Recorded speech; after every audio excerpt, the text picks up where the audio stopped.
Un projet d'archi sans dessin de détail, c'est comme un livre sans mots. C'est totalement incompréhensible. Dans le monde de l'architecture, savoir dessiner des détails est une compétence fondamentale. Que ce soit vos façades, vos intérieurs, ou même votre structure en général, vous ne pouvez pas donner vie à vos projets sans en maîtriser la construction. Ces dessins sont indispensables dans la communication de vos projets. Je le répète, on ne comprendra rien sans eux. Alors dans cette vidéo, on va explorer 3 techniques très simples mais extrêmement efficaces qui vont vous permettre de vous améliorer dans vos dessins de détail. Que vous soyez un étudiant qui apprend les bases ou un architecte expérimenté mais qui cherche toujours à s'améliorer, vous allez apprendre à vous simplifier la vie dans ce processus et surtout, vous ne vous retrouverez plus coincé lorsqu'il s'agira de savoir comment se construisent vos projets. Et je vous promets que les détails deviendront petit à petit une vraie force dans votre arsenal de compétences. Il faut que je vous raconte quelque chose. Au début de mes études, j'y connaissais pas grand chose en architecture. Autant dire que j'y connaissais même quasiment rien. Et concernant mes détails, on va dire qu'ils ressemblaient plus à des schémas et là encore je suis gentil. Et entre vous et moi, il fallait que ça change. Je me suis beaucoup questionné à ce moment-là, demandé des conseils à mes profs et même aux autres élèves qui s'en sortaient mieux que moi à cette époque-là. Et j'ai donc fini par appliquer une technique simple, mais qui m'a permis de m'améliorer drastiquement. Simplement, j'ai juste commencé à me constituer une bibliothèque au fur et à mesure du temps. J'ai juste commencé à apprendre ce qui me plaisait. Et c'est ce que vous pouvez voir même derrière moi. Ces livres ont commencé à faire partie de mon quotidien.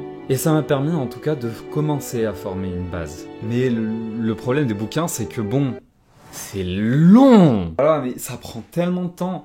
Et si on est dans une optique de s'améliorer super vite, des fois on n'a juste pas le temps de lire un bouquin. Et on peut à peine le survoler. La deuxième chose que j'ai faite, et c'est super simple, c'est ça. Bah ouais, j'ai commencé à m'abonner à des magazines. Alors celui que vous voyez là, c'est un AMC, mais je suis abonné à 2 magazines différents, que ce soit DA pour d'architecture et AMC. Et ce qui est top, c'est que ça vous permet de construire très vite une culture architecturale. Mais le plus important, c'est qu'il y a une section dédiée aux détails architecturaux à l'intérieur. Donc si vous voulez, au fur et à mesure, ça vous fait une mine d'or de détails. Enfin, juste, regardez ce qu'on a ici, c'est assez incroyable. Enfin ouais, je sais même pas s'il fait le focus, je sais même pas comment ça marche, j'ai toujours pas de retour vidéo. Mais bon, on fait avec. Très simple, j'ai commencé à changer petit à petit mon environnement. Et ce que j'ai fait, c'est au fur et à mesure que ma collection de magazines et de bouquins augmentait, j'ai commencé à les disposer un petit peu partout dans mon appartement. Et ouais, on commence à les poser à des endroits un petit peu plus stratégiques. Votre table basse devant la télé, sur vos étagères, aux toilettes. Enfin, à vous de décider. Mais en tout cas, le plus important là, c'est que je les ai rendus accessibles. Comme ça, il n'y a pas beaucoup de friction quand je voulais les lire. Et je pouvais juste les prendre comme ça et commencer à les feuilleter. Et ça, je peux vous dire que ça m'a apporté énormément. Je commençais à voir très vite ce que pouvaient être des détails d'architecture. C'est tout bête dit comme ça, mais je me suis dit, bon bah, j'ai changé mon environnement physique, changeons mon environnement numérique. Et j'ai commencé avec Instagram en cherchant plusieurs comptes qui seraient axés architecture. Je suis tombé sur un petit compte vraiment intéressant qui s'appelle The Donnies. Je suis pas sûr de comment se prononce le nom, désolé. Mais j'adore ce compte. Il poste toujours des détails super intéressants. En ce moment, beaucoup de détails sur la brique. Et ça nous donne accès très vite à une bibliothèque de détails incroyable au bout des doigts. Et Instagram, c'est top, mais ça reste quand même assez en surface. Et j'ai commencé très vite à me constituer une espèce de librairie de sites d'architecture, dont un qui est très transparent au niveau de la diffusion des détails, et qui est la référence pour moi en termes de recherche. De référence, que ce soit des détails, des façades ou même juste volumétrique, c'est le site Divisare. En fait, j'y allais souvent dessus. Des fois, j'y vais juste quand je m'ennuie, histoire de voir qu'est-ce qu'il y a de nouveau. Et surtout, ils ont une section de détails qui est vachement complète. Il y a plein de détails. Surtout, que ce soit des détails sur, je sais pas, de la construction en béton, de la construction en bois, en pisé, en pierre de taille. C'est une encyclopédie, mais virtuelle. C'est 10 fois mieux que Wikipédia ou Pinterest, ça je peux vous l'assurer. Et en somme, c'est ça la première technique. J'ai changé petit à petit mon environnement culturel et physique. Et le plus important, c'est pas forcément la rétention d'informations, mais au fur et à mesure que vous lirez et que vous verrez ces détails, ça va faire partie de votre paysage architectural. Et inconsciemment, petit à petit, vous allez commencer à comprendre comment se dessinent des détails. Seulement, tout ce que je viens de vous raconter ne servira à rien sans la bonne méthode. Bah ouais, hein. Encore une fois, la théorie c'est bien, mais la pratique, c'est encore mieux. Et le meilleur moyen de vous illustrer ça, c'est de vous parler de comment j'ai dessiné ceci. Alors, ce que vous avez vu à l'écran, c'est les détails de mon projet de fin d'études, mon PFE. C'est un projet qui est situé à Meudon, à côté du musée de Rodin, sur ce qu'on appelle la colline de Rodin. C'était un projet qui abritait un musée, des ateliers d'artistes et leur logement. Mais bon, on n'est pas dans cette vidéo pour entrer dans les détails. Ce projet-là, je voulais le construire en pierre. Et la pierre, quand vous la dessinez, elle a une certaine épaisseur, une certaine présence, et surtout, on ne construit pas en pierre comme on peut construire en béton ou comme on peut construire en bois. Il fallait que je sache comment ça marche la pierre. Et pour ça, j'ai commencé avec ce que j'avais sous la main, c'est-à-dire ceci. Le magazine d'art numéro 296 de mars 2022. Et ça, c'était une véritable mine d'or. Juste à portée de la main. Pourquoi c'était aussi intéressant? C'est parce qu'il y avait un dossier sur le renouveau de l'architecture en pierre, en plus de quelques références sympathiques. Notamment celle qui m'a le plus intéressé, ou en tout cas, les bâtiments qui ont le plus parlé ont été ceux de Carl Friedrich Svenstedt. Vous pouvez voir les bâtiments défiler à l'écran en ce moment. Et vraiment, je trouvais qu'il y avait une certaine poésie. Je me suis dit, waouh, trop bien.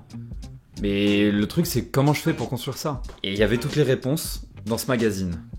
Mais elles étaient incomplètes. On n'avait pas le mode de pensée de l'architecte. On ne savait pas comment il avait fait pour penser à ça. Et quand vous dessinez des détails, les détails sont aussi une manière de réfléchir. C'est votre manière d'exprimer la construction de votre projet. Et donc pour moi, c'était super important de comprendre ça. Et donc je cherchais sur YouTube, je cherchais sur Internet, mais je trouvais pas grand-chose. Et c'est là qu'un mail est venu me sauver la vie. Bon, j'exagère un peu, mais j'étais vraiment content de l'avoir sous la main. Ce mail, c'était un mail du pavillon de l'Arsenal qui annonçait la prochaine matinale de la pierre. En fait, c'est un cycle de conférences où ils invitent plusieurs experts qui vont venir parler de leur réalisation en pierre de taille. Et devinez qui était dans cette conférence? Bingo, Carl Friedrich. Je suis allé la voir et honnêtement, c'était probablement l'une des meilleures conférences d'archi que j'ai vues. Vraiment, j'ai adoré ça. J'ai pris énormément de notes. J'ai essayé de dessiner tout ce que je pouvais et le plus important c'est que j'ai même pu parler aux architectes qui étaient présents. J'ai parlé à deux architectes en particulier. J'ai parlé à Monsieur Svenstedt, effectivement, mais j'ai aussi parlé à Amin Taha qui avait fait un bâtiment qui était super intéressant, dont la façade était composée en fait de pierres directement extraites des carrières. Surtout, on a eu une discussion beaucoup plus terre à terre avec des conseils beaucoup plus pratiques sur la construction et sur comment dessiner mes détails. Et ainsi, toute cette accumulation, toutes ces différentes sources m'ont permis d'acquérir petit à petit une compréhension beaucoup plus fine et beaucoup plus solide de ce que c'est la pierre. Et donc forcément, de mieux la dessiner, de mieux la représenter. Ça a informé tout le reste, tous les dessins restants de mon projet, que ce soit de l'axonométrie, les plans, les coupes bien évidemment. C'était juste ultra utile. Enfin, il vous reste une dernière technique à maîtriser si vous voulez vraiment passer au niveau supérieur. Ça s'est imposé à moi au fur et à mesure du temps et au fur et à mesure de mes études. Mais c'est une compétence tellement importante. J'irais même jusqu'à dire que c'est la compétence la plus importante qu'un architecte peut apprendre. Et je pense que vous l'avez déjà deviné. Mais je parle du dessin. Le dessin oui, mais dessiner à main levée. C'est honnêtement l'un des meilleurs moyens de comprendre comment un détail ça fonctionne. C'est quelque chose que je fais tous les jours, même en agence. Là, cette semaine, j'ai dû dessiner pas mal de détails pour une phase APD. À chaque fois que je tombais sur un détail qui était compliqué, je le redessinais. Aussi simple que ça. Amusez-vous. Franchement, c'est peut-être un des trucs les plus satisfaisants que j'ai fait récemment.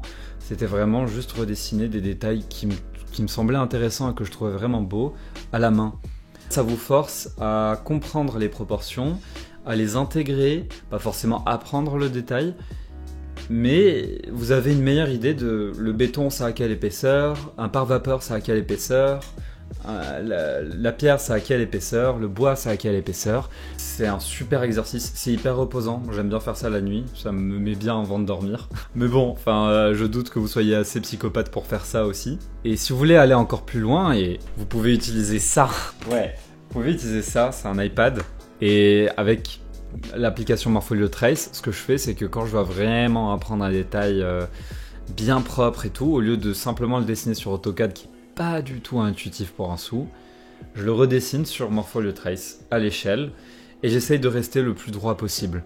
Vraiment, j'essaie juste de prendre mon temps, de choisir une épaisseur de trait qui est relativement fine et d'apprendre à dessiner un petit peu tous les détails. Et ça me permet d'apprendre des codes de représentation que je peux appliquer ensuite dans mes dessins un peu plus professionnels. Voilà.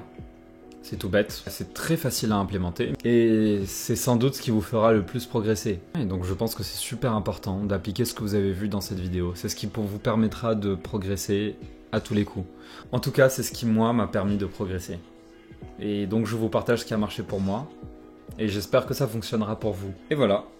Écoutez, si vous voulez aller un peu plus en détail et savoir comment modéliser avec précision vos détails, encore une fois sans mauvais jeu de mots, vous pouvez cliquer sur la vidéo qui apparaîtra juste ici, et qui est en fait ma première vidéo, qui vous permettra de comprendre Rhino Grasshopper. En tout cas, je vous dis merci d'avoir regardé la vidéo. Les premiers retours que j'ai reçus pour la première étaient incroyables. Et du coup, ça m'encourage énormément à continuer l'aventure YouTube. Je suis là pour un petit moment, j'espère que ces vidéos vous plaisent. Si vous êtes resté jusqu'à la fin, mettez un petit j'aime et peut-être un petit commentaire pour me dire comment vous avez trouvé la vidéo, ce que je peux améliorer. J'espère que la nouvelle qualité d'image vous a plu. Et abonnez-vous tout simplement. Et je vous retrouve à la prochaine. Ouais, on va finir sur ça. Allez, ciao!